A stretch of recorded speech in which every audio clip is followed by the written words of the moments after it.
संजय राउत का कहना ये है कि ईडी का गलत इस्तेमाल कर रही है बीजेपी। ये सज्जन जो है हमारे संजय राउत जी प्रवीण राउत के साथ मिलके इनकी श्रीमती जी के नाम 83 लाख रुपए 55 लाख दो इनके पास एंट्रीज आती हैं। उस 83 लाख का ये बंगला खरीद लेते हैं जिसमें आजकल रह रहे हैं।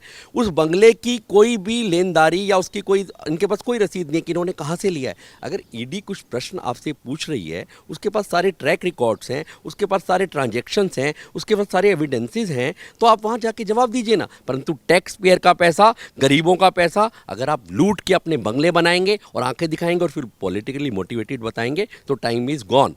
अब वो टाइम चला गया है, आपको जवाबदेही करनी पड़ेगी।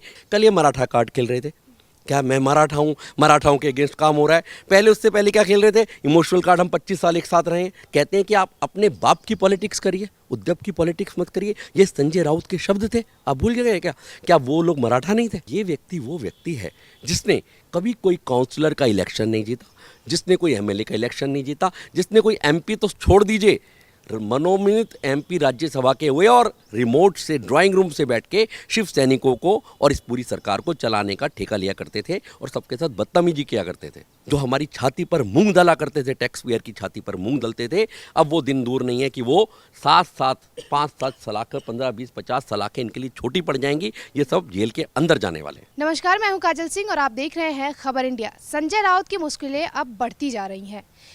हालांकि संजय राउत लगातार बीजेपी पर हमलावर हैं कि बीजेपी उन्हें निशाना बना रही है और बीजेपी ईडी का गलत इस्तेमाल कर रही है। इसी पर खास बातचीत करने के लिए हमारे साथ एडवोकेट संजीव उनियाल जी मौजूद हैं। हम उनसे बात करेंगे। सर, बहुत बहुत स्वागत है आपका खबर इंडिया पे। जिस तरह से ईडी की छापेमारी आजकल चल रही है और अब ईडी के शिकंजे में संजय राउत है, लेकिन संजय राउत का कहना यह है कि ईडी का गलत इस्तेमाल कर रही है बीजेपी। इस पर आपकी क्या राय है? देखिए, इसमें 2-3 बातें हैं। पहली बात तो ये जो एनफोर्समेंट डायरेक्टरेट है, ये आज का या किसी खास सरकार का बनाया हुआ नहीं है। ये एक बहुत ही बढ़िया कॉन्स्टिट्यूशनल बॉडी है जिसको गवर्न करने के लिए मिनिस्टर ऑफ फाइनेंस को जो है पावर्स दी गई थी 1968 में मोस्ट प्रोबेबली। तो अपने आप में ये ऐसा इंडिपेंडेंट ऑर्गेनाइजेशन है जिसका कोई पॉलिटिकल लिंक नहीं है, कोई पॉलिटिकल प्रेशर किसी तरह का इस पर नहीं होता। परंतु मुझे ऐसा लगता है कि जो चीज़ें पॉलिटिकली लोग मोटिवेटेड हैं, जो पॉलिटिकली जिन लोगों ने इसका फ़ायदा उठाने की कोशिश की, तो वो लगभग चला आ रहा है। परंतु इस सरकार के आने के बाद, न्यूट्रली मैं बताता हूँ, मैं किसी पॉलिटिकल पार्टी में नहीं हूँ, कि एक नई तरह की चेतना, एक नई तरह की एनर्जी, एक नई तरह की एजिलिटी उन कॉन्स्टिट्यूशनल बॉडीज़ में, संवैधानिक चीज़ों में आई है जो कि सालों से डेड पड़ी हुई थी। और उनकी वजह से 99,000 लाख, मतलब 100 करोड़ से ज़्यादा रुपया, मैं तो 1000 करोड़ से ज़्यादा रुपया, शायद वो मेरे को चेक करना पड़ेगा, ये गवर्नमेंट ट्रेजरी में आ गया है सिर्फ ईडी के माध्यम से। तो ये कहना कि भाई आप इशू पर रहें, अगर आप अपनी बात करते हैं तो मैं आपको डिटेल में बताना चाहता हूँ। अगर आप कहें कि खास तौर से ये जो पूरा मामला था, ये पात्रा चौल करके एक जो है वो एक पूरी जो है सोसाइटी ने बनना था, जिसको कि मुंबई के साथ, मुंबई की जो जैसे दिल्ली डेवलपमेंट अथॉरिटी, वैसे अथॉरिटी के साथ मिलके मेरे ख्याल 2400 या 2300 फ्लैट्स लोगों को देने थे। परंतु देखिए क्या होता है कि ये सज्जन जो है हमारे संजय राउत जी प्रवीण राउत के साथ मिलके इनकी श्रीमती जी के नाम 83 लाख रुपए 55 लाख दो इनके पास एंट्रीज आती हैं। उस 83 लाख का ये बंगला खरीद लेते हैं जिसमें आजकल रह रहे हैं। उस बंगले की कोई भी लेनदारी या उसकी कोई इनके पास कोई रसीद नहीं कि इन्होंने कहाँ से लिया है। अगर ईडी कुछ प्रश्न आपसे पूछ रही है, उसके पास सारे ट्रैक रिकॉर्ड्स हैं, उसके पास सारे ट्रांजैक्शंस हैं, उसके पास सारे एविडेंसेस हैं, तो आप वहाँ जाके जवाब दीजिए ना। अब जवाब देने की बजाय इसको पॉलिटिकल मोटिवेटेड बताते हैं, तो अपने आप में अजीब सी बात लगती है। पर आज ये ज़रूर फिक्स हो चुका है कि जो चाणक्य का वो श्लोक, जो कि बाद में ऋग्वेद में भी, ऋग्वेद पहले आया, ऋग्वेद ने उसको इस्टाब्लिश किया, ना अज्येष्ठा ना कनिष्ठा सा उद्बोधो अमध्यमासो। कॉन्स्टिट्यूशन में आर्टिकल 14 को अगर मैं कोरिलेट करूं तो लेट डाउन होता हुआ नजर आता है। कोई बड़ा नहीं है, कोई छोटा नहीं है। और एक और बात ऋग्वेद ने बोली है, पूरे संसार में जहाँ नहीं कही गई, कोई मध्य में नहीं है, अमध्यमासो। इसका मतलब सब जो है कॉमन है कॉन्स्टिट्यूशन में, और आर्टिकल 14, 19, 26 अपने आप को इस्टाब्लिश करता है उस ऋग्वेद के श्लोक के साथ। तो आज देखिए, राजा हो चाहे रंग, सबके साथ समान व्यवहार होगा। शासनम दंडेन, शासन दंड से चलेगा। परंतु टैक्स पेयर का पैसा, गरीबों का पैसा अगर आप लूट के अपने बंगले बनाएंगे और आंखें दिखाएंगे और फिर पॉलिटिकली मोटिवेटेड बताएंगे तो टाइम इज़ गॉन। अब वो टाइम चला गया है, आपको जवाबदेही करनी पड़ेगी। ईमानदार सरकार है, इसलिए आपको भी उसके साथ साथ कोरिलेट करके एविडेंसेस अपने दीजिए आप और बरी हो जाइए। आप डाइवर्ट कर रहे हैं लोगों को। लेकिन देखिए, संजय राउत का चाहे वो उद्धव ठाकरे हो, दोनों लोगों का कहना लगातार यही है कि बीजेपी संविधान का मजाक उड़ा रही है और ईडी का गलत इस्तेमाल लगातार कर रही है। जब बीजेपी वालों पे कोई तंज कसता है या फिर उनके खिलाफ कोई बातें करता है तो वो ईडी का छापा मरवाती है उस पर। भाई उनके कहने से क्या होगा आप बताइए। आपने लगभग देखा होगा, हम सब स्टूडेंट्स भी रहे हैं, पढ़े लिखे हैं, और ज़्यादातर लोग पढ़े लिखे हैं हमारे देश में। जब क्लास में कोई बच्चा किसी को पिटाई कर देता था बाहर जाके, और मैडम कहती थी आप कॉपी दिखाइए, तो वो सारा माइंड डाइवर्ट करता था कि उसने मेरी पिटाई कर दी। अरे उससे क्या मतलब है, आप अपने एविडेंसेस दीजिए ना। आप डाइवर्ट करने की जरूरत क्या है आपको, क्लास के बच्चों को इधर उधर करने की बजाय आप एक स्टूडेंट हैं, आपने अगर काम कर रखा है तो वो दिखाइए। ऐसी ये बात है कि अगर आपने ऐसा कुछ किया है तो आप बताइए। आप इस तरह से कि उसने मेरे को इसलिए क्या, मैं पॉलिटिकली मोटिवेटेड हूँ। अब मैं दूसरी बात करता हूँ आपसे एक और। कल ये मराठा कार्ड खेल रहे थे, क्या मैं मराठा हूँ, मराठाओं के अगेंस्ट काम हो रहा है। पहले उससे पहले क्या खेल रहे थे, इमोशनल कार्ड। हम 25 साल एक साथ रहे हैं।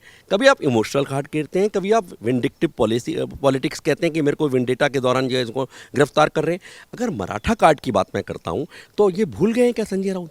जब 48 से 49 MLAs शिंदे जी के जब बैठे हुए थे बाहर जाके गोवा में, उसके बाद वो असम में चले गए थे, उनसे क्या कहा गया था? उनसे क्या कहा गया कि अगर 49 बॉडी लाशें आएंगी, वो मराठा नहीं थे क्या सारे, वो आपके रिप्रेजेंटेटिव थे, मराठा थे। और ये बोला गया कि अगर आप एयरपोर्ट से आएंगे तो एयरपोर्ट से जाती बार मेरे बंगले के सामने से निकलेंगे, शिव सैनिक आपको इशारा के जीने नहीं देंगे। वो मराठा नहीं थे क्या? कहते हैं कि आप अपने बाप की पॉलिटिक्स करिए, उद्धव की पॉलिटिक्स मत करिए। ये संजय राउत के शब्द थे, आप भूल गए क्या? क्या वो लोग मराठा नहीं थे? तो आज आपको मराठा कार्ड याद आ रहा है? अभी महीना पहले, जुम्मा महीना पहले जब आपने अपनी सरकार गिरा दी तो आप ये बातें कहने लगे। और एक और बात मैं ये कहना चाहता हूँ कि ये व्यक्ति वो व्यक्ति है जिसने कभी कोई काउंसलर का इलेक्शन नहीं जीता, जिसने कोई MLA का इलेक्शन नहीं जीता, जिसने कोई MP तो छोड़ दीजिए, मनोनीत MP राज्यसभा के हुए और रिमोट से ड्राइंग रूम से बैठ के शिव सैनिकों को और इस पूरी सरकार को चलाने का ठेका लिया करते थे और सबके साथ बदतमीजी किया करते थे। देखिए सर, लेकिन शिवसेना जो है, एक तरफ चोरी और दूसरी तरफ सीना चोरी वाला जो खेल होता है, कहीं ना कहीं वो करती दिखाई दे रही है। क्योंकि शिवसेना के जो प्रमुख हैं उद्धव ठाकरे, वो कह रहे हैं हम झुकते नहीं, हम झुकेंगे नहीं, शिवसेना का काम ही नहीं है झुकना। मुझे याद आता है कि शिवसेना का वो दर्द बिल्कुल ठीक कह रहे हैं वो, अगर उनकी बात को मैं कहूँ, क्योंकि बाल ठाकरे ने जिस तरह से इसको अपने खून से सींचा था, जिस तरह से एपिसेंटर, सेंट्रीफ्यूगल फोर्स और तत्व जो था इस पूरी पार्टी का, वो क्या था? हिंदुत्व था। उसको इन्होंने छिटक दिया, लड्डू की तरह उन्होंने मजबूत किया था, बूंद बूंद को बना के एक मजबूत सा लड्डू तैयार किया था, जिसके आसपास पूरे शिव सैनिक, जिनकी एक आवाज़ पर उनकी टंकार हिंदुत्व की पाकिस्तान तक जाया करती थी। परंतु देखिए वो कैसे छिटका, एक एक दाना छिटक गया लड्डू में से, क्योंकि आपको नेतृत्व नहीं आता, आपको संगठनात्मक शक्ति नहीं है, आपने संगठन को तैयार नहीं किया। अपने संजय राउत जैसे लोगों को 5 बार के MLA, शिंदे 4 बार के MLA, 10 MLA उनके साथ थे। पर ये व्यक्ति जिसने कोई इलेक्शन नहीं जीता, ये आपके एडवाइजर बनते थे, सामना करते थे। पर आज क्या कर रहे हैं? भागना, नो सामना, भागना। आज इनको भागना पड़ रहा है। सामना की ठेकेदारी ले रखी थी इन्होंने, कुछ भी बोला करते थे। तो ये इस तरह की जो बातें हैं, मुझे लगता है मार्जिनलाइज हो गए हैं और बाल ठाकरे का दर्द कहीं ना कहीं सबको नजर आता है, और वही दर्द शायद शिंदे जी के कैंप को नजर आया और इसलिए इनकी सरकार पलटी भी।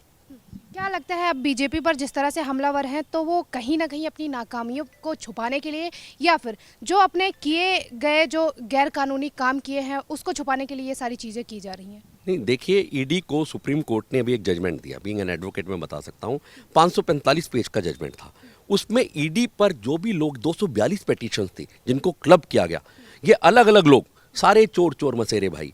कभी ये आप कोलकाता से स्टार्ट करिए, आप देखिए चटर्जी जी को, आप देखिए वहाँ कश्मीर से स्टार्ट करिए, महबूबा के साथ क्या, महबूबा भी अपने आप में जो है ईडी के उसमें है। इसी तरह आप पूरी एक चेन है, केरला में और नेक्सस, इनका पूरा MP में, गुजरात में, इन सबको ईडी ने 242 पेटिशंस को क्लब करा और उस क्लब करने के पास 545 पेजेस का, आपको पता होगा, अभी 15 दिन पहले जजमेंट आया और ईडी को बोला yes, ED has got ample power. अब हाई कोर्ट में 226 आर्टिकल में और सुप्रीम कोर्ट में 32 आर्टिकल के दौरान आप शॉर्टकट में नहीं आ सकते हैं, आपको ईडी को फेस करना होगा और ईडी के पास एम्पल पावर है। और आप इसको ये मत मानिए कि क्या पावर्स हैं उनके पास, वो आपको FIR की तरह जो आपके अगेंस्ट कंप्लेंट है वो आपको देने का हक इस वाले पर्टिकुलर एक्ट में, यूएपीए में और ईडी के एक्ट जिस दौरान जिस तरह से कॉन्स्टिट्यूट हुआ है, आपको एफआईआर की तरह कॉपीज नहीं मिलेंगी, क्योंकि ऑब्जेक्शंस कपिल सिब्बल के माध्यम से और लोगों ने किया था।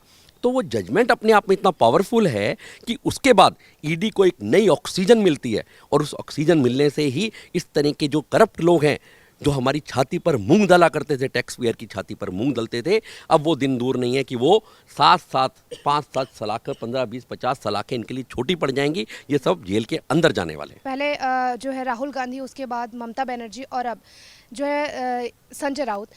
तो कहीं ना कहीं बीजेपी को निशाना बनाया जा रहा है कि बीजेपी गलत इस्तेमाल कर रही है और कहीं ना कहीं ईडी के तरह या फिर कानून को गलत तरीके से इस्तेमाल करके लोगों को फंसा रही है। तो क्या सच में बीजेपी ऐसा कर रही है? आपको लगता नहीं है? मैं एक बार एज एन एडवोकेट पूछता हूँ, जिन लोगों के पास बैटरी ऑफ लॉयर्स हैं, मिस सिंह आप बताइए, खबर इंडिया इतना बड़ा चैनल है, आपकी 10 लाख लोगों तक भी पहुँच है, मेरे को पता लगा। तो आप ये बताएं कि क्या जिस आदमी जो ग्रसित है, जिसके साथ तकलीफ चल रही है, जिसके पास इतने बड़े बड़े एडवोकेट्स मौजूद हैं, अगर इनके साथ कुछ भी इलीगल हो रहा होता तो ये मीडिया में नहीं जाते, ये ट्रायल कोर्ट में जाते, ट्रायल कोर्ट में हार जाते, सेशन में जाते, नहीं तो हाई कोर्ट में जाते, हाई कोर्ट की डिवीजन बेंच में जाते, वहाँ भी हार जाते, सुप्रीम कोर्ट जाते। परंतु आपने देखा होगा, सुप्रीम कोर्ट में गए, सुप्रीम कोर्ट में तमाचा पड़ा। वो 242 पिटीशंस की वही वाली बात है, जहाँ इन्होंने यही वाला पॉइंट रखा था जो आप कह रही हैं कि हमें पॉलिटिकल वेंडाटा के अगेंस्ट गिरफ्तार किया जा रहा है, ईडी हमें तंग कर रहा है, यही पिटीशंस थी वो। Your question is very appropriate. वो सारी पिटीशंस को सुप्रीम कोर्ट ने डिटेल में आपको 545 पेज के रूप में पूरे डिटेल में दिया है उसको, कि नहीं, ईडी के पास एम्पल पावर है, कोई वेंडेटा नजर नहीं आ रहा। आप जाइए, उनको कागज दिखाइए, उनके पास स्टैट्यूटरी, अपने फाइनेंशियल इतने ज़्यादा आपके क्राइसिस हैं, ये देश प्रोग्रेस कैसे कर पाएगा? आज विकास की दर देखिए हमारी कितनी तेज है। अगर हम पुराने अपने बैड डेट को नहीं निकालेंगे, इनकी कोठियाँ और इनके बंगले बनाने के लिए चुपचाप खड़े रहेंगे, तो ऐसे नहीं चलने वाला। ये टाइम इज़ गॉन।